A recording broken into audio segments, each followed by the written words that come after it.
नमस्कार। News NCR की series humans of Faridabad के 65वें एपिसोड में आप सभी का स्वागत है। मैं हूं आपके साथ प्रताप चौधरी। आज फिर शाम 4 बजे हम आपके सामने हाजिर हैं और आज फिर से हमारे साथ एक ऐसी शख्सियत है जिनका शहर में किसी न किसी रूप में लोगों की मदद करते हैं और उनके लिए योगदान रहता है। तो सबसे पहले स्वागत करते हैं हम अपने मेहमान का, योगेश पसरिया जी। सॉरी, थोड़ा सा नाम टेक्निकल है तो बोलने में प्रॉब्लम हो रही है। Yogesh Pasariya ji. Thank you.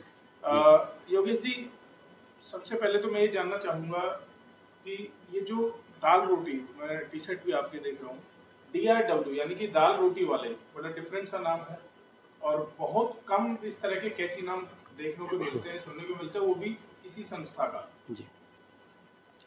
DRW की शुरुआत कैसे हुई और आपने ये नाम कहाँ से सबसे पहले आया कि ये इसका नाम दाल रोटी वाला इस टाइप का कुछ रखना चाहिए? क्या सिर्फ दाल रोटी पे ही फोकस था?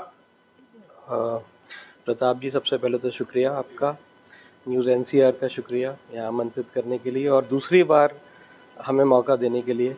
यहाँ पर इस मंच पर पहले भी गौरव जी आ चुके हैं जो हमारी संस्था के वाइस प्रेसिडेंट हैं, तो थैंक यू सो मच। अब मैं शुरू से शुरू करता हूँ कि हम लोग कैसे DRW को एग्जिस्टेंस में लाए और किस तरह से हमने ये सारे नाम रखे और जो चीज़ें हुई हम अभी तक की। देखिए, दाल रोटी वाले एक इस तरह का नाम है जो बहुत कॉमन है। हम लोग जब संस्था शुरू कर रहे थे, नवंबर 2019 की बात है ये, उस टाइम पे हमने ये सोचा था कि कुछ ऐसा करें जो लोगों के दिमाग में एक बार बैठ जाए। अगर हम लोग उसको किसी को एक बार बताएं कोई चीज़, तो वो ऐसी हो जो उसको भूले नहीं।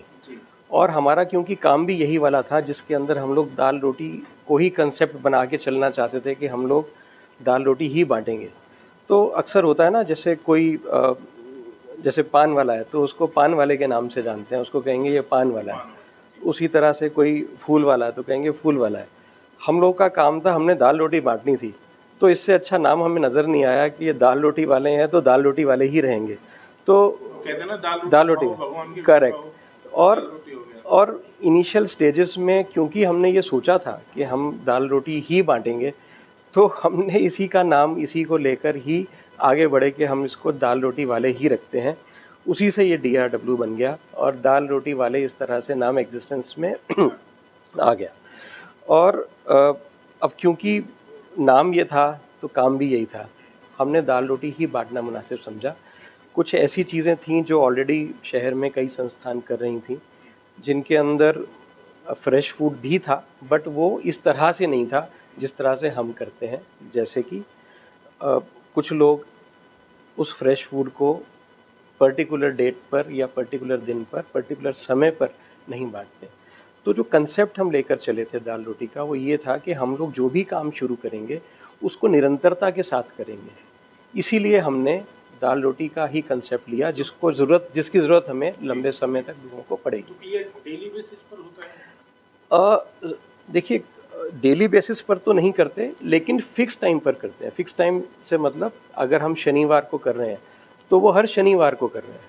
अगर हम बुधवार को किसी जगह पे कर रहे हैं तो हर बुधवार को कर रहे हैं। कहीं ना कहीं लोगों को जो खाने के लिए आते हैं आपके पास, जी, तो वो एक्सपेक्टेशन सेट रहती है। हाँ, करेक्ट, भैया ये इतने बजे और करेक्ट। तो यही कंसेप्ट था जब हमने काम शुरू किया था। ये जब हमने संस्था बनाई थी तो पहली बात यही थी कि जो भी काम हम करेंगे वो रूटीन बेसिस पे करेंगे, क्योंकि ये जो कंसेप्ट है ये फ्रेश फूड का है। और कई NGOs इस तरह के हैं जो फूड वेस्टेज को रोकने का काम करते हैं। उसके अंदर क्या होता है कि जब फूड कहीं बचता है तब वो उस फूड को ले जाके उसको लोगों को बांटते हैं या वहाँ देते हैं जहाँ पर उसकी ज़रूरत है। हमारे केस में हम थोड़ा सा डिफरेंट चले। हमने कहा कि वो वाला फूड जो होता है वो तभी काम आता है जब मिलता है, और वो हमेशा मिलता नहीं है। और क्या पता आज मिले और आगे 10 दिन तक ना मिले। आज आप किसी को वो फूड दे आएंगे, उसके बाद करेक्ट तो आप देने जा रहे हो, करेक्ट हो सकता है कि 15 दिन तक आपको वो मिले ही ना। तो इस कंसेप्ट को ध्यान में रखते हुए हमने ये सोचा था कि हम लोग फ्रेश फूड रखेंगे। और अगर किसी एक दिन हमने शुरू किया, सैटरडे मीन्स सैटरडे, 8 बजे मीन्स 8 बजे, ESI hospital means ESI hospital. अब आंधी आए, तूफान आए, बारिश आए, शनिवार को 8 बजे अगर हमने वहाँ बांटना है तो वहाँ बांटना ही बांटना है।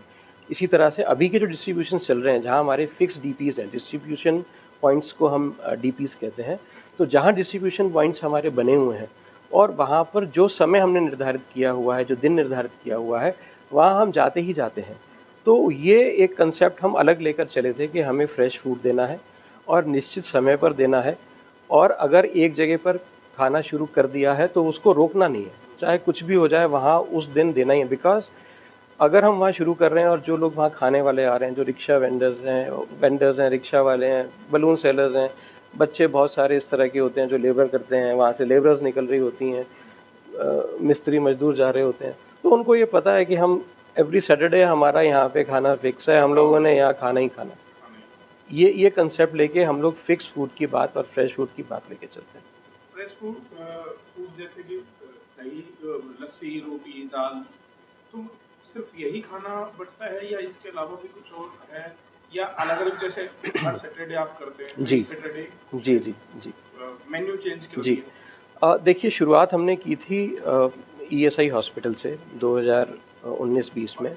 ईएसआई क्यों चुना फिर उस टाइम पे आपने? हाँ, उसका जब हमने शुरू किया था सारा कुछ, तो उस टाइम पे ईएसआई इसलिए चुना था क्योंकि और जगहों पे और संस्थाएं पहुंचती हैं, और ईएसआई हॉस्पिटल के अंदर अगर आप जाके देखेंगे तो वहाँ गरीब तबके के मरीज़ ज़्यादा हैं, और उनके जो अटेंडेंट्स हैं उनको रात को 8 बजे 9 बजे खाना खाने के लिए बाहर जाना पड़ता था, या कई बार खाना उन्हें नहीं भी मिलता था। तो उनकी रिक्वायरमेंट को कोई भी संस्था उस वक़्त नहीं देख रही थी। रात के टाइम, दिन में एक संस्था वहाँ पे दिल्ली से खाना लाके बाँटती है, लेकिन उस टाइम पर ये खाना अवेलेबल नहीं होता था। तो हमने रात के 8 बजे वहाँ शनिवार के दिन शुरू किया, और वहाँ जनरल वार्ड में जितने भी पेशेंट्स थे उनके अटेंडेंट्स को हम जाके रिक्वेस्ट करते थे, वो लोग आते थे और बड़े प्यार से हमारे साथ खाना खाते थे। शनिवार के दिन हमने वहाँ शुरू किया था। 7 दिसंबर 2020 को हमारी 2019 को रादर हमारी पहली ड्राइव थी। उसके बाद फिर हम लोग ग्रेजुअली शनिवार से स्पॉन्सर्स ने देखा हम इस तरह का काम करते हैं। बाय द गॉड्स ग्रेस पूरे साल के 2020 के हमारे सैटरडेज़ बुक हो गए थे। अच्छा, उसके बाद जब और रिक्वायरमेंट आई कि नहीं जी हम भी स्पॉन्सर करना चाहते हैं, तो हमने एक दिन और ऐड किया। फिर हमारे को बुधवार को भी हम लोग खाना लेके जाने लगे वहाँ, बुधवार और शनिवार किया। फिर ग्रेजुअली हमारा बुधवार भी पूरे साल का बुक हो गया। अरे उसके बाद फिर थोड़ी और रिक्वायरमेंट आई तो हमने फिर सोमवार भी वहाँ शुरू किया। फिर सोमवार का भी हमारा पूरा साल बुक हो गया था। तो ये जो बुक होते हैं सैटरडे या सोमवार या बुधवार को जी होते हैं, जी। तो इसको कोई एक इंडिविजुअल स्पॉन्सर ही करता है या अलग अलग लोग होते हैं क्या? देखिए, कई तरह के इसमें स्पॉन्सर्स हैं। कुछ लोग कहते हैं कि हम सिर्फ बुधवार को दे सकते हैं, तो बुधवार का स्लॉट उनको दे दिया गया। किसी ने कहा कि मैं 6 महीने के लिए सोमवार देता हूँ, तो 6 महीने उनको दे दिया गया। किसी ने कहा कि मैं 3 महीने का सोमवार लेना चाहता हूँ, तो इस तरह से हमने देखा जाए तो अगर पूरे इस तरह साल से की 7 बुकिंग। लोग हो जाएं तो हफ्ते के 5 लोग सर, हर 5 लोग, 50 लोग हमें एक हफ्ते की, एक दिन की ड्राइव चलाने के लिए चाहिए। तो 50 लोग 52 हफ्ते में जैसे 52 दिन हुए ना, 52 सोमवार हुए, तो 52 इंटू 3 टोटल 150 ही लोग चाहिए। हम 3 दिन एक साल की पूरे हफ्ते के अंदर डिस्ट्रीब्यूशन कर सकते हैं। तो हमारी ये बुकिंग पूरी हो चुकी थी। तो मार्च के अंदर जिस वक्त कोरोना की वजह से लॉकडाउन लगा, उससे जस्ट पहले तक हम लोग ने डिस्ट्रीब्यूशन किया था, और कोरोना लगने के बाद फिर ये वाला डिस्ट्रीब्यूशन जो ईएसआई में होता था वो रुक गया। तो देखिए 2021 आया, 2020 में तो जो कोरोना हम सब लोगों ने जो झेला, तो जी, एक जी, समय था, जी। सोचा कि वो निकल जाएगा, फिर धीरे धीरे चीज़ें ट्रैक पे आने लगी, ठीक होने लगी। जी। 2021 में फिर से वही तूफान बन के हम सब लोगों के हाँ, सामने आया हाँ, हाँ। कोरोना, हुँ, और पहले से कहीं बहुत ज़्यादा प्रभावी भी था और भयंकर भी था। जी। तो कोरोना के टाइम पे जब पीक चल रहा था, जब वो 15-20 दिन जो आपने देखे होंगे कि वो जी। सिलेंडर्स की और इन सब जी, की जी, बहुत जी, ज़्यादा दिक्कत जी, होती जी, है, जी, जी, और जी, जी, बेड्स नहीं मिल रहे थे जी, हॉस्पिटल जी। में। तो उस टाइम पे आपकी ड्राइव कैसे चली? देखिए, कैसे मैनेज किया जब उस समय? जब पहली कोरोना की वेव आई थी जी। 2020 में, उस टाइम पे हमने पैक्ड फूड, क्योंकि हमारे पास स्पॉन्सर्स थे और हमारी ऑलरेडी बुकिंग्स भी थी पूरे साल की, तो हमने उस अमाउंट को उसमें यूटिलाइज़ किया। 500 से 700 पैकेट हमारे यहाँ से बनते थे, हमारी जो केटरिंग वाले पार्टनर्स हैं वहाँ से हम बनवाते थे, और उन पैकेट्स को हम एडमिनिस्ट्रेशन के थ्रू, यहाँ के coordinator mister MP Singh ji जो हैं, उनके निर्देशानुसार हमारे वहाँ से जहाँ जहाँ उनका निर्देश होता था वहाँ पे हमारे यहाँ वोरा जी थे उस टाइम पे, वो खाना देकर आते थे। और ये हमने लगभग 30-40 दिन तक उस टाइम पे किया, मार्च अप्रैल मई में 2020 में। उसके बाद ये लहर थोड़ी सी जब थमी तो हम लोग ने उसके बाद धीरे धीरे डिस्ट्रीब्यूशन का दोबारा से शुरू किया। और मेजरली जिसको कहते हैं हम लोग, जिसको फुल फ्लेजेडली जब हमने काम शुरू किया तो हमने अभी जनवरी 2021 में दोबारा से शुरू किया। उस टाइम पे हमारा एसोसिएशन RWA सेक्टर 15 के प्रधान जी हैं नीरज जी, उनके साथ हमारी बात हुई, उनके थ्रू हमने वहाँ पर ये बांटना शुरू किया। और वहाँ पे अगेन जो हम लोग ESI में करते थे जिस तरह से डिस्ट्रीब्यूशन, वो डिस्ट्रीब्यूशन सारा यहाँ से हमने शुरू किया। और अभी आपने मुझसे पूछा था हम लोग खाने में उसके अलावा क्या, तो ये वो टर्निंग पॉइंट था हमारा सेक्टर 15 का डिस्ट्रीब्यूशन पॉइंट, जहाँ पे हमने दाल रोटी के अलावा और सारी तरह के खाने, अलग अलग व्यंजन, जिसमें आप नाम लीजिए और वो वाला व्यंजन हमने ना बांटा हो तो आप बताइए। मिठाई भी ऐड करी उसके अंदर, खीर, हलवा, रसगुल्ला, आइसक्रीम, केक, पेस्ट्रीज, जो आप कहें उस हर चीज़ हमने बांटी। हमारा देखिए वहाँ पर जो स्पॉन्सर थे वो ये चाहते थे कि हम लोग वो बांटें जो हम खाते हैं, दाल रोटी के अलावा जो हम पसंद करते हैं, या वो बांटें जो मजदूर या जो बच्चे वहाँ पे बलून बेच रहे हैं, उन्होंने हो सकता है 6-8 महीने में भी वो चीज़ ना खाई हो जो हम ऊपर नहीं कर पाते, मिल नहीं पाती उनको चीज़ें। जी बहुत सुंदर बात है। जो आपने लस्सी बांटने की जो ड्राइव जी उसके बारे में थोड़ा सा उसके बारे में बताइए। ये हाल ही में फर्स्ट संडे को इस जुलाई के हमने ये काम शुरू किया।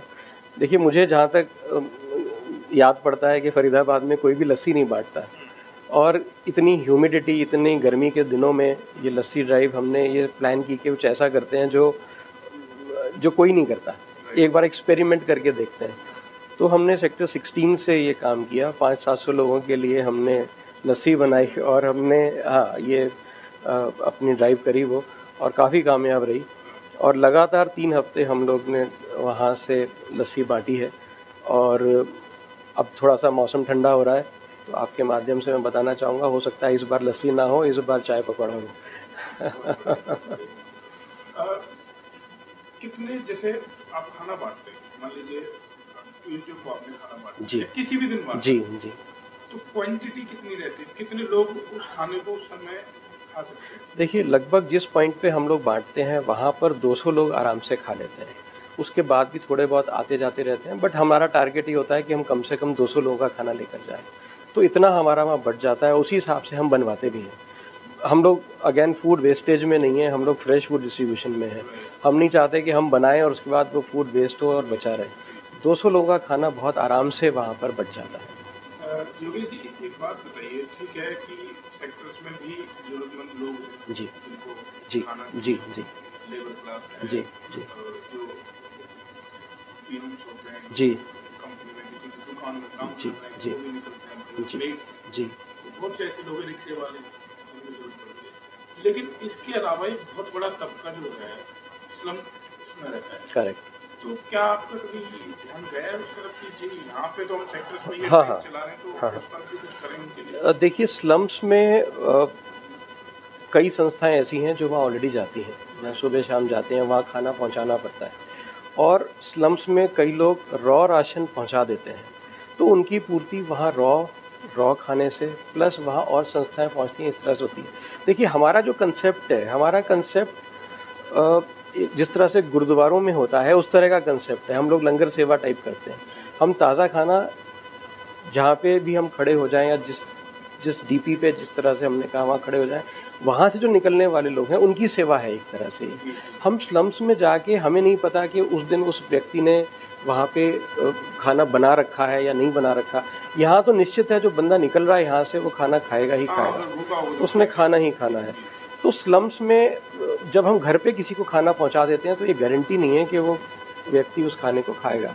हो सकता है कि वो हमसे अपने टिफ़िन में पैक कराए और अपने घर में रख ले, अगले दिन सुबह उसको फेंक दे। और हमारे सामने जो ये वाला कंसेप्ट है, ये इतना शुद्ध तरीके से हम लोग खिलाते हैं। आपने शायद देखा भी हुआ है तो वहीं पर ही लोग खड़े होके खाते हैं। तो वो जो तसल्ली है, हमें पता है कि हमने 200 लोगों को खाना दिया है, वो वहीं बटा है। प्लस जो स्पॉन्सर है, जो उस ड्राइव को स्पॉन्सर कर रहे हैं, वो लोग जब खाना उसको बांट के खिला रहे होते हैं तो उनको बड़ी तसल्ली होती है। परसों भी किसी का जन्मदिन था हमारे साथ, उन्होंने यहाँ हमारे डिस्ट्रीब्यूशन पॉइंट पर ही मनाया, तो पूरे टाइम उन्होंने बांटा और उन्होंने कह कर गए हैं कि हमने ऐसी अपनी जन्मदिन कभी भी नहीं मनाई। देखिए, ये जो आनंद है ये तभी आता है जब आप सही बात है कि आप केक को काट के अपने 4 दोस्तों में और उनके ऊपर लगा के उस केक को भी खराब करते हैं, पैसा भी खराब करते हैं। तो इसके बजाय अगर आप लोगों में जो जरूरतमंद लोग हैं उन तक खाना पहुंचा दें तो उससे अच्छा जन्मदिन तो क्या होगा। सर, जन्मदिन पे जो थोड़ी सी अलग सी बात कह रहा हूँ, हम लोग 3-3, 4-4 हज़ार, 6-6 हज़ार रुपये पार्टी में 1 घंटे में उड़ा देते हैं। उतने टाइम में आप 400 लोगों का पेट भर सकते हैं। कितना खर्चा आता होगा वैसे एक ड्राइव में? देखिए, डिपेंड करता है कि हम क्या चीज़ सर्व करने वाले हैं, जो स्पॉन्सर हैं वो क्या चीज़ देने वाले हैं। अगर हम केवल दाल रोटी और एक स्वीट डिश करते हैं तो लगभग 7,500-8 हज़ार का खर्चा आता है। और अगर हम सिर्फ दाल रोटी करते हैं, 200 लोग खाते हैं। जी, इसके अंदर मीठा भी शामिल है। अगर हम मीठा उसमें से हटा दें, रॉ खाली दाल रोटी करें, तो 4,500 रुपये में आप आराम से 200 लोगों को भरपेट खाना खिला सकते हैं, भरपेट खाना खिला सकते हैं। और अगर आप पार्टी करने जाएंगे, आप 4 फ्रेंड्स 4,000 रुपये खर्च करके आ जाएंगे। फूड से हटके थोड़ी सी एक अलग बात पूछना जी। जो कोरोना के वो 15 दिन थे, लोगों को मानसिक तौर पर भी, आर्थिक तौर पर भी जी और बड़ा गमगीन करने वाला माहौल था वो। जी। आज भी सोचते हैं तो वो लोगों के वो सिलेंडर्स को करेक्ट चीजें दिखती हैं और बार-बार फोन की घंटी गनगनाती थी कि यार सिलेंडर का इंतजाम हो गया, बेड से। क्या आपकी टीम ने खाना खिलाने के अलावा, क्योंकि आपके पास वॉलंटियर्स भी, तो क्या इस ऐसे समय में भी अनफॉर्चुनेटली हम लोग का अभी इस तरह का कोई कंसेप्ट नहीं है जिसके अंदर हम फूड के अलावा अभी कुछ कर रहे हैं। नहीं, आई अंडरस्टैंड, हम लोग बात ही नहीं कर रहा, नहीं किया हमने इस तरह का कुछ भी जो फूड से अलग हो। हम लोग ने जो फूड वाली ड्राइव्स थी उन्हीं को बैक एंड पे कंटिन्यू रखा। कहीं कहीं ज़रूरत होती थी तो वहाँ पैक्ड फूड बनवा के भिजवा दिया। जैसे कई बार कॉल आ जाती थी कि वहाँ खाना चाहिए, तो ठीक है, गौरव जी जुड़े हुए थे इस चीज़ में, खाना बनवाया। जो फैमिली है, जो कोई बनाने वाला वहाँ घर तक पहुँचाया खाना, हमारी ओर से नहीं, ये पूरी ओर से नहीं किया गया, क्योंकि हम लोग के यहाँ देखिए, हम लोग बहुत सारे जन, ये सारी सेवा अपनी जगह पर है और जो हमारे यहाँ सेवा करने वाले लोग हैं सारे जने, उनकी सिक्योरिटी, उनकी सेफ्टी, प्लस हर किसी को हम कंपेल नहीं कर सकते थे कि आप आइए और ये काम करिए। ठीक है, हम लोग यहाँ थोड़ा सा बैकफुट पे रहे, बिकॉज हम लोग का ये वाला काम नहीं था। हम लोग फ्रेश फूड में ही कोई ऐसी वो बात नहीं है कि जिसके अंदर हम लोग कर रहे हों जो हमने नहीं किया। जी।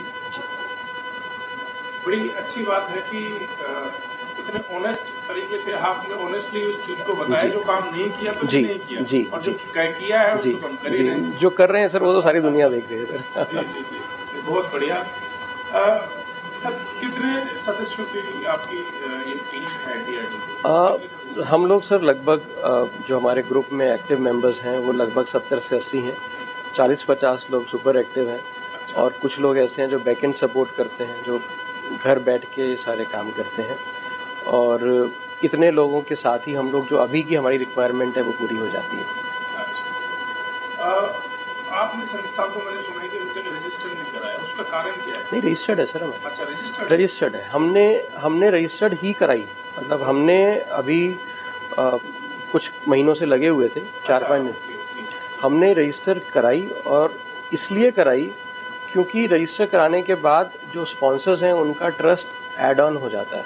कई बार क्या होता है, स्पॉन्सर करने से पहले लोग पूछते हैं जी आपका नाम पता क्या है, आप कहाँ आपका ऑफिस है, कौन आपके पदाधिकारी हैं और किस तरह के आप वो कर रहे हैं। तो लॉन्ग रन के अंदर अगर आप उस चीज़ को रजिस्टर्ड करा लेते हैं तो एक कॉन्फिडेंस आ जाता है, नहीं यार इसका रजिस्ट्रेशन नंबर ये अवेलेबल है, इसके पास बैंक अकाउंट है, हम जो ट्रांसफ़र करेंगे तो वो प्रॉपर चैनल से जाएगा किसी को। हाँ, क्रेडिबिलिटी जुड़ जाती है और हम लोग उसके अंदर जवाबदेही हमारी तय हो जाती है। मैं चाहूँगा कि एक बार थोड़ा सा ना कमेटी के बारे में बताइए कि जो लोग हैं, जो सदस्य हैं, थोड़ा सा उसके बारे में। सर हमारी कमेटी जैसे हमने रजिस्टर कराया उसके बाद हमारे पास जैसे हमने 5-7 कोर कमेटी के मेंबर्स ज्वाइन किए, उसके बाद हमारे पास एग्जीक्यूटिव कमेटी है। कोर मेंबर्स के अंदर वाइस प्रेसिडेंट जी गौरव जी हैं, उनके साथ शरद जी हैं जो जूनियर वाइस प्रेसिडेंट हैं, जनरल सेक्रेटरी हैं अखिलेश जी, उसके अलावा हमारे पास अनुशीत जी हैं, ट्रेजरर हमारे प्रेम जी हैं और मनोज जी हैं, उसके अलावा एग्जीक्यूटिव हेड हैं हमारे बॉबी जी, और एग्जीक्यूटिव कमेटी में हमारे अलग से 12-15 लोग और भी हैं। तो हम लोग 19-20 लोग जो कोर में हम लोग काम करते हैं, जिसमें एग्जीक्यूटिव टीम शामिल है, सबके पास कुछ ना कुछ काम करने के लिए हमने दिया हुआ है। और जो मेजरली जो हम लोग काम करते हैं उसमें हम लोग ने ड्यूटीज़ बांटी हुई हैं। जैसे अब शरद जी हैं हमारे, बड़े हमारे खाने के लिए अरेंजमेंट के लिए पैक्ड फूड या जो रेडीमेड फूड होता है वो उसमें सक्रिय रहते हैं। ओवरऑल जो काम हमारे देखने होते हैं, कहीं पर भी कुछ भी काम रुक रहा है तो गौरव जी हमारे बहुत सक्रिय रहते हैं। अखिलेश जी हैं हमारी वेबसाइट वगैरह का काम वो देखते हैं। पीयूष जी हैं एक, वो हमारा इंस्टा का अकाउंट देखते हैं।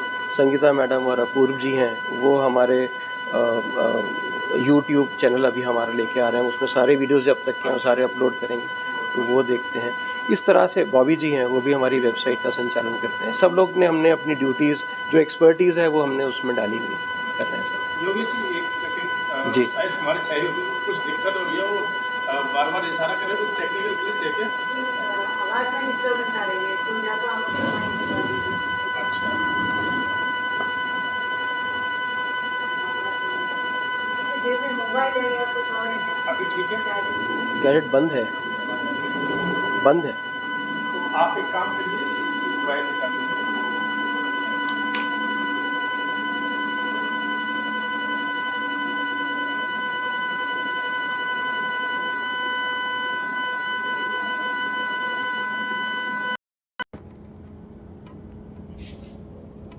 अब नहीं आ रही ना आवाज, या अभी भी आ रही है? सभी दर्शकों से माफी चाहूंगा, थोड़ी सी कुछ टेक्निकल ग्लिच बीच में आ गया था, उसकी वजह से आवाज में शायद डिस्टरबेंस हो रही थी और किसी दर्शक के माध्यम से ही हमें ये चीज पता चली। तो अब हम फिर से अपने सेशन को दोबारा से स्टार्ट करते हैं। नहीं, शुरू से नहीं, आप तो- जारी रखिए। हाँ, इसको फिर से अपने जहाँ हम रुके थे वहीं से फिर जारी करते हैं। जी। अब आपकी संस्था क्या सिर्फ और सिर्फ फरीदाबाद में काम कर रही है? इसके अलावा आपने कोई कहीं और भी आप चैप्टर से या किसी और शहर में भी आप लोग काम कर रहे हैं? कि जब शुरुआत की थी हमने तो हमें नहीं पता था कि हम लोग मैं चाहूँगा कि आप थोड़ा सा लाउड बोले आप, क्योंकि वो हमारा माइक इस टाइम पे काम नहीं कर रहा, तो हो जाता है कई बार टेक्निकल जी। चीज है। जी तो जिस वक्त हमने संस्था शुरू करी थी जी उस वक्त हमें आइडिया नहीं था कि इतना रिस्पांस हमें अच्छा मिलेगा और हम लोग ईएसआई से बाहर का भी कभी सोच पाएंगे। तो पहले हमने ये सोचा था कि सिर्फ ईएसआई हॉस्पिटल में ही जाके हम लोग इसका डिस्ट्रीब्यूशन करेंगे, जी लेकिन कुछ समय के बाद हमें लगा कि हम इसका एक्सपेंशन कर सकते हैं, क्योंकि एक तो अनुभव हो गया था, दूसरा ये कंसेप्ट बड़ा कैची है जो लोग नहीं कर रहे हैं, जिसको लोगों ने अभी तक इम्प्लीमेंट नहीं किया था। राइट हमारा मानना है कि हम लोग एक फिक्स टाइम पर फिक्स खाना दें और फिक्स डेज में दें, तो ये कंसेप्ट ज़्यादा संस्थाएं लेके नहीं करें। कुछ संस्थाएं हैं जो महीने में या साल में एक बार या इकट्ठा 2000 लोगों को खाना खिला दिया हो। तो हमारा ये कंसेप्ट ही हमारे को आगे लेके जा रहा है। तो उन्हें हमने थोड़ा टाइम के बाद ये रियलाइज़ किया कि हम लोग अब एक्सपैंड कर सकते हैं। फॉर्चुनेटली बेंगलोर से एक सोशल एक्टिविस्ट हैं वहाँ पे, शिल्पा सिंह जी, ओके उनसे हमारा कनेक्शन हुआ। उन्होंने एक्सेप्टेंस दिया कि हम DRW के चैप्टर को यहाँ शुरू कर सकते हैं, ओके लेकिन उसके अंदर एक चीज़ उन्होंने साथ जोड़ी और वो थी ट्रांसजेंडर कम्युनिटी को अपने साथ जोड़ने की। अरे वेरी नाइस। तो उनका ये हमारे से निवेदन था कि अगर आप इनके साथ हमें जोड़ने की अनुमति दें तो हम लोग इस कार्य को यहाँ पे अच्छे से कर सकते हैं। कंसेप्ट पीछे ये था कि ट्रांसजेंडर कम्युनिटी के साथ हम लोग वहाँ का खाना बनाएं, उन लोगों को इन्वॉल्व करें खाना बनाने में और उन्हीं लोगों से बनवाएं। एक तरह से उन लोगों के लिए हम लोग ने वहाँ पे काम रोजगार क्रिएट कर लोगों को मेहनताना भी थे उस चीज का। जी जी ओके ओके, बहुत तो बढ़िया। हम लोग ने यहाँ से फंड्स ट्रांसफर करे वहाँ, उन्होंने वो रॉ खरीद के ट्रांसजेंडर कम्युनिटी को दिया उनको बनाने की मेहनत का पैसा दिया गया। फिर उन्हीं के माध्यम से हमने वो डिस्ट्रीब्यूशन किया। देखिए ये इस तरह के सम्मान की ज़िंदगी वो लोग भी हमारे साथ जीना चाहते हैं, मेन स्ट्रीम में आना चाहते हैं, लेकिन कोई ऐसा प्लेटफॉर्म अवेलेबल नहीं है या प्रमोट करने वाले लोग अभी नहीं है जो इनको हम लोग के साथ जोड़ें। तो हमने कोशिश की है कि हम इस गैप को ब्रिज करें और उसके अंदर शिल्पा जी की तारीफ है कि उन्होंने वहाँ इन लोगों को अपने साथ जोड़ रखा है। अगर बीच में ये कोरोना का थोड़ा सा डिस्टर्बेंस ना आया होता तो हम लोग इस पूरे नेटवर्क को और एक्सपेंड कर चुके होते। तो हमारा लॉन्ग रन में भी जो बेंगलोर की चैप्टर के हिसाब से हम काम कर रहे हैं, वो चाहते हैं कि हम फरीदाबाद में भी अगर कोई हमारे साथ जुड़ना चाहे जो इस कंसेप्ट पे हमारे साथ काम करना चाहे, या नियर बाय सिटीज़ जो भी हैं, गुड़गांव है, दिल्ली है या गाज़ियाबाद है, यहाँ पर भी इसकी बहुत बड़ी एक रिक्वायरमेंट है। आई मीन कि आज नहीं तो कल ये होगा, और जब तक हम लोग इसको इग्नोर करते रहेंगे ये गैप कभी भी भरा नहीं जाएगा। और यकीन मानिए जिन ब्लेसिंग्स के लिए हम लोग हज़ारों रुपया खर्च करके घर में बुलाते हैं, बिल्कुल वो ब्लेसिंग्स आप सोचिए कितनी ज़्यादा हैं कि अगर वो खाने के अंदर आपको बना के खुद सर्व कर रहे हैं, तो इस चीज़ पर काम करने की अभी बहुत आवश्यकता है। तो इस पॉइंट ऑफ व्यू से ही हम लोग का बेंगलोर चैप्टर शुरू हुआ। इत्ते जी कुछ सवाल हैं क्या? सवाल भी हैं, और जैसा कि अभी योगेश जी ने बोला कि थर्ड जेंडर कम्युनिटी या हम LGBT के लिए जो ये काम करना चाहते हैं, तो उसमें न्यूज़ NCR की तरफ से आपको 100% सपोर्ट रहेगा योगेश जी, क्योंकि ये एक ऐसी कम्युनिटी है जिसने डेफिनेटली कोविड में सफ़र किया होगा, लेकिन हमें कोई ऐसी खबर या कोई ऐसा अपडेट आया नहीं कि इस कम्युनिटी को अलग से किसी ने रिकग्नाइज़ किया या उनको सपोर्ट दिया। तो we are constantly with you on this topic, and जब भी आपको हमारा सपोर्ट चाहिए हो। Thank you so much. ज़रूर मैं आपके माध्यम से इसमें जोड़ना चाहूँगा। हाँ जी। जितनी संस्था के लोग भी हैं, हम लोग देखिए हर तरह का काम कर रहे हैं। कोई फूड में है, कोई पर्यावरण में है, कोई एनिमल प्रोटेक्शन में है, कोई अरावली फॉरेस्ट में, बहुत सारी चीज़ हम कर रहे हैं, और सबको तहे दिल से प्रणाम और उनको शुभकामनाएं। लेकिन कोई ना कोई ज़रूर हमें चाहिए जो इस तरफ भी आए, जो इस तरह की कम्युनिटी के लिए भी सोचे। हम लोग ने शुरुआत बेंगलोर से ज़रूर की है, लेकिन वो Bangalore first and last point नहीं है। ठीक बात। हम चाहते हैं कि वो वाली अलग यहाँ पर भी लोग जलाएं और यहाँ की कम्युनिटी को भी इस तरह से हम जोड़ पाएँ। इनको अगर हम काम देंगे, इनको अगर हम अपने साथ जोड़ने की कोशिश करेंगे, तो आपको पता नहीं है आप कितनी ब्लेसिंग्स अर्न करेंगे। जी। हमारा जो यूथ है वो आजकल बिल्कुल खाली बैठा हुआ है, और इस विषय पर शायद अभी बात नहीं हुई। तो which is causing lot of challenges to the young people also. तो चाहे वो डिप्रेशन हो, स्ट्रेस हो, बैड हैबिट्स हों related to drugs and smoke and all that stuff, तो they are completely jobless and directionless right now. उनकी energies बहुत हाई हैं। तो हम कैसे यूथ को चैनलाइज कर सकते हैं, because you are doing great work and आपके साथ सभी एजुकेटेड और प्रोफेशनल्स जुड़े हुए हैं। Why can't you pull the youth with you and probably और उनको अपने साथ जोड़िए, और उन्हें आप क्या बेनिफिट दे सकते हैं इस बारे में थोड़ा बताइए हमें। देखिए जो कॉलेज स्टूडेंट्स हैं, वहाँ पर कुछ समय पहले तक ये होता था कि वहाँ पर सोशल एक्सपोजर नहीं था। बच्चे जाते थे, कॉलेज में पढ़ते थे, कॉलेज में पढ़ के वापस आ जाते थे, और उनको ये पता नहीं था कि किस तरह से हम लोगों ने सोशली एक्टिव अपने आप को करना है। तो कुछ समय पहले से ये शुरुआत अब हो चुकी है हमारे देश में।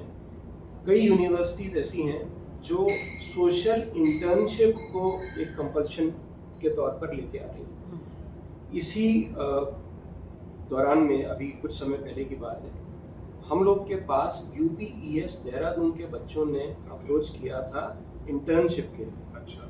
और इनको हमने एनरोल भी किया था अपने पास, लेकिन कोविड के चलते क्योंकि ड्राइव्स बंद थी और वहाँ टाइम बाउंड चीज़ें होती हैं, सेशन ख़त्म कॉलेज को करना था, तो उन्होंने इस बार की फाउंडेशन को विड्रॉ कर लिया। तो अब हम लोग क्या प्लान कर रहे हैं कि हम लोग इस तरह के यूथ को सोशल इंटर्नशिप प्रोग्राम के तहत DRW में सोशल ट्रेनिंग दें। उसके अंदर हमने पूरा एक जैसा सिलेबस होता है वो हमने तैयार किया हुआ था, जिसके अंदर पूरा ये 45 दिन का प्रोग्राम था, जिसके अंदर हम लोग गेस्ट लेक्चर्स कराते हैं, उनको बच्चों को पूरा तरीका समझाते हैं किस तरह से एक एनजीओ काम करता है, किस तरह से हम लोग फंड्स लाते हैं, किस तरह से हम लोग स्पॉन्सर्स के साथ टाई अप करते हैं, किस तरह से हम लोग डिस्ट्रीब्यूशन करते हैं।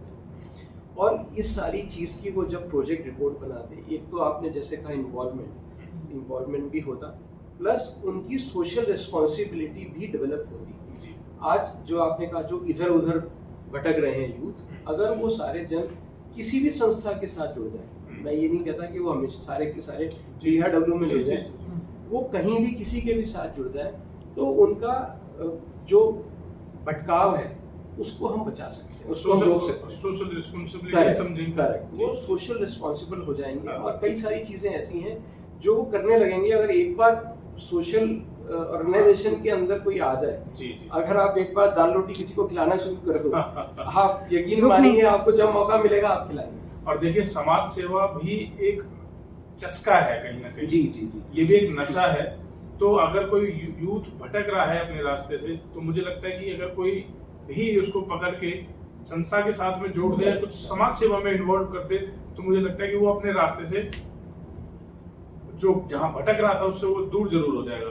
तो एक तरह का भैया नशा मुक्ति केंद्र है ये। तो अगर आपको अपना गलत नशा छुड़वाना है तो इनसे जरूर जुड़ जाइए, किसी से भी जुड़िए। मैं फिर से ये रिक्वेस्ट करूंगा कि जितने भी लोग हैं जो भी इस माध्यम से आपके जो भी प्रोग्राम देखते हैं, जो संस्था भी आती है, कोई कंपल्शन नहीं है कि आप उसी संस्था के साथ जुड़े। आप अगर कोई भी व्यक्ति हैं, किसी भी एज में है, जरूरी नहीं है कि आप किसी पर्टिकुलर के साथ, जहां आपका मन करे जुड़ें, लेकिन आप प्लीज सोशल सर्विस जरूर करें। चाहे किसी भी तौर पर करें, चाहे आप पेड़ लगाएं, चाहे आप गौरक्षा करें, चाहे आप स्ट्रीट डॉग्स को खाना खिलाएं, कुछ भी करें, लेकिन कुछ ना कुछ योगदान सोशल सोसाइटी को जरूर दें। स्पॉन्सर्स को, और जो स्पॉन्सर्स हैं वो आपके साथ कैसे जुड़ते हैं, उनका सपोर्ट कैसा रहता है? यहाँ के जो RWAs हैं, जहाँ भी आप प्रोग्राम अपने ड्राइव्स चलाते हैं, वहाँ के आसपास के लोगों को कैसा सपोर्ट रहता है? अब तक क्या लोग आगे आए हैं मदद के लिए? हाँ, देखिए जो स्पॉन्सर्स जुड़ते हैं उसमें 90% सहयोग मीडिया का होता है। आप जैसे लोगों का ही सहयोग होता है। आप जैसे लोग ही आते हैं, हमारा इंटरव्यू लेते हैं, वहाँ पे आके हमारी फोटो खींच के आप डालते हैं, आपको 50,000 लोग देखते हैं तो उसमें से 5-10 लोग हमारे से कांटेक्ट करते हैं। ये तो हुआ स्पॉन्सर का हमारे साथ जुड़ना। दूसरा, हम लोग कहते हैं ना, एक आम भाषा में एक काम बोलता है, तो हम लोगों का वहाँ पर जब हम डिस्ट्रीब्यूशन करते हैं तो हमारा काम बोलता है। हमारी डिस्ट्रीब्यूशन की जितनी भी स्पॉन्सरशिप आती है वो हमारे काम को देख कर आती है। 15 सेक्टर जिस जगह पे हम लोग डिस्ट्रीब्यूशन करते हैं वो एक हब है जहाँ पर पूरे शहर के लोग आते हैं, और हम लोग आपके माध्यम से या और भी जितने भी लोग हैं, प्लस अपने फेसबुक ग्रुप के थ्रू लाइव जाते हैं, अपने सारे के सारे हम लोग व्हाट्सएप पे डालते हैं, स्टेटस डालते हैं, हर जगह पे हम लोग अपनी जो भी हम ड्राइव करते हैं उसको फैलाते हैं। उसको देखकर लोग प्रेरित होते हैं, यार ये कर रहा है, या मेरे घर में आने वाले दिनों में मेरा जन्मदिन आने वाला है तो मैं इनके साथ मनाऊंगा। इस तरह से स्पॉन्सर जुड़ते हैं और वो किसी ना किसी माध्यम से हमें फ़ोन पे कनेक्ट करते हैं या मैसेज डाल देते हैं, या कोई भी जन वहाँ पे आगे से बात कर लेता है तो वो हमारे साथ ये आ जो जाता है। बड़े-बड़े होटल्स और रेस्टोरेंट्स हैं, कभी इन्होंने भी संपर्क किया आपसे? सर वो लोग हमारे से इसलिए संपर्क नहीं करते क्योंकि वो फ्रेश नहीं देते। वो at the end of the day जो खाना सरप्लस हो जाता है वो देते हैं, और हम लोग फ्रेश फूड बना के वो सर्व करते हैं, तो वो लोग हमारे से कनेक्ट नहीं करते। जी। जब आप ये आपकी ड्राइव चलती है, लोग खाना खाते हैं, 200 की संख्या काफ़ी हो जाती है एक साथ में, एक दिन में 200 लोगों को आप खाना खिला रहे हैं। तो जब लोग खाना खाते हैं, अक्सर रेडी पटरी वालों को भी हम देखते हैं कि अगर उनके पास में कोई खड़ा होकर कुछ खा रहा है तो उनको जो यूज्ड चीजें वो वहीं छोड़ देते हैं या फेंक देते हैं, रोड पे फेंक देते हैं। ऐसे जब आपके पास लोग खाना खाते हैं, जो प्लेट्स हैं या कटोरी है, जो चम्मच है, कुछ भी है, तो उसको कैसे मैनेज करते हैं? क्योंकि हर कोई इतना समझदार नहीं होता कि डस्टबिन में डाल दूं। करेक्ट, ये हमारे जो सुपर हीरोज हैं इनकी तारीफ करना चाहूँगा। वो लोग इस चीज़ का खास ख्याल रखते हैं कि जहाँ भी हम ड्राइव करते हैं वहाँ पर हमारी आपको एक प्लेट भी बची हुई गिरी हुई नहीं मिलेगी।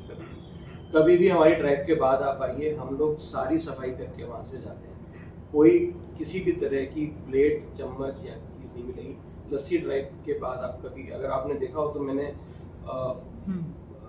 शेयर किया था हमने फेसबुक पे, क्लीनलीनेस ड्राइव जानबूझ के डाली गई थी वो, कि लोगों को पता चले कि हमारी तरह के और लोग भी अगर इस तरह का काम कर रहे हैं, तो वो उसके बाद ये again this is a part of social responsibility. अगर हम कुछ करके जा रहे हैं तो ये नहीं कि बाटा निकला और निकल गई, तो हम उसको समेट कर जाते हैं। क्या आप जब आपकी ड्राइव चलती है तो आप कुछ ऐसा करते हैं कि कोई गेस्ट अपीयरेंस करते हैं, किसी को ऐसे व्यक्ति को बुलाया जो कि वहाँ आए और उसको एक मान सम्मान भी मिले और उसके साथ में वो आपके यहाँ से मोटिवेट होके इतना जाए कि वो अगली ड्राइव के लिए फिर खुद ही आपसे कह दे भैया आपकी बार मैं करवाऊंगा? जी, बहुत सारी इंसिडेंट्स हैं, एक नहीं है, कई सारे इंसिडेंट्स हैं इस तरह के।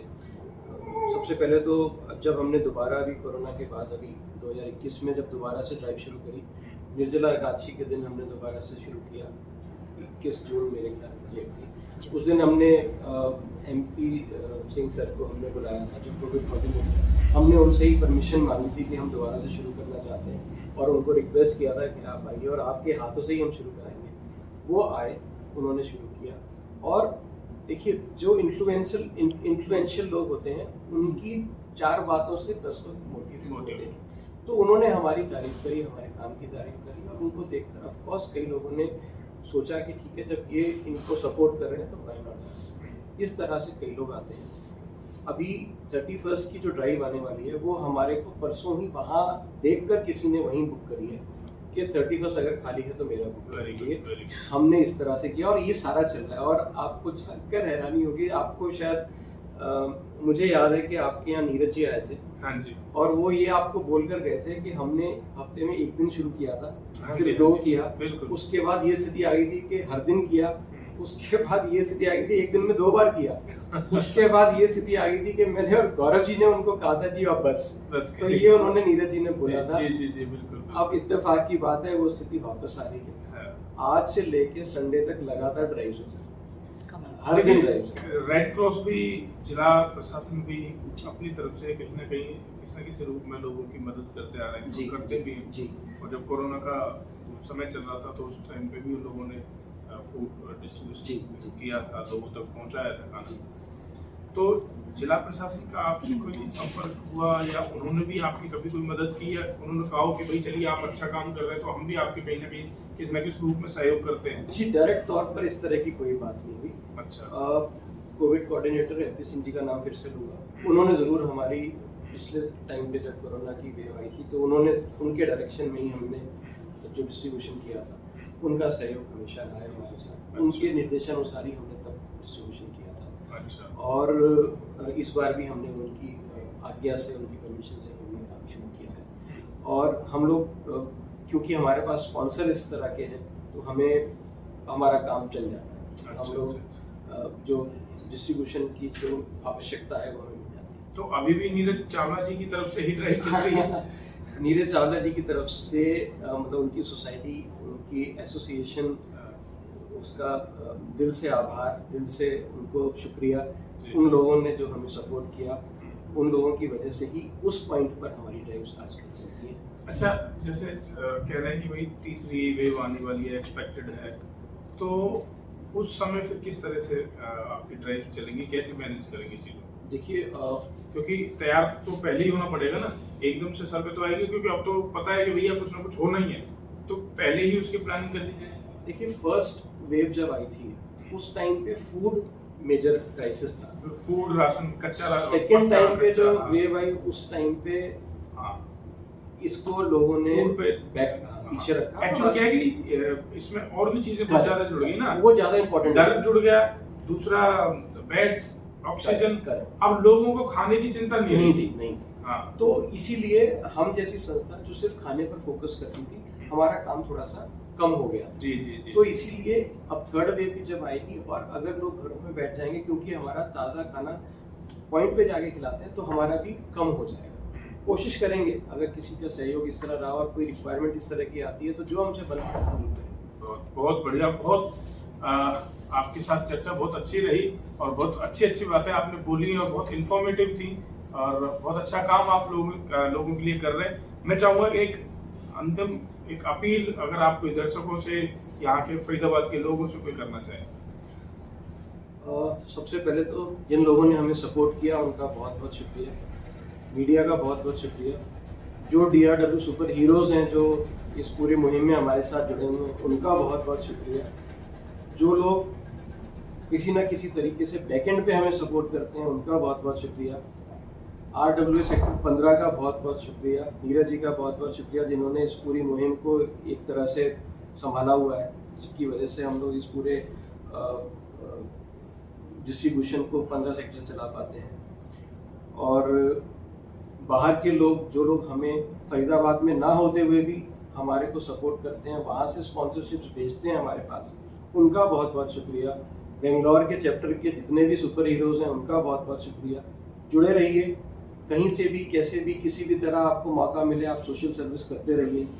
और हमारे साथ जुड़ने के लिए अगर आप चाहें तो हमारे साथ भी जुड़ सकते हैं, और सारी डिटेल्स आपको इस मैसेज में कहीं ना कहीं नीचे आपको जरूर मिल जाएंगी। हम डिस्क्रिप्शन में आप नंबर, आप घर बैठ के भी हमारे साथ सहयोग कर सकते हैं। ज़रूरी नहीं कि आपको वहीं आना है, घर बैठ के आप हमें मैसेज करिए कि इस दिन हमारे राइड बुक कर लीजिए, हम वो बुक कर लेंगे, और आपसे जो भी आपका सहयोग होगा वो आप डायरेक्ट बैंक अकाउंट में ट्रांसफ़र कर सकते हैं।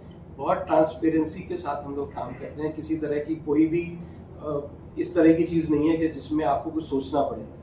आपको अपने पास हार्दिक, जिसको कहते हैं ना, हम मन से चाहते हैं कि आप हमारे पास आइए और देखिए कि हम किस तरह से काम करते हैं। बहुत बढ़िया योगेश जी, बहुत मजा आया आपसे बात करके, और बहुत ही शांत और शालीन और बहुत मृदुभाषी आप हैं, और आपका स्वभाव है, और बहुत अच्छा लगा आपसे बात करके। कहते हैं कि इंसान को जीवित रहने के लिए सिर्फ 3 चीजों की आवश्यकता होती है: रोटी, कपड़ा और मकान।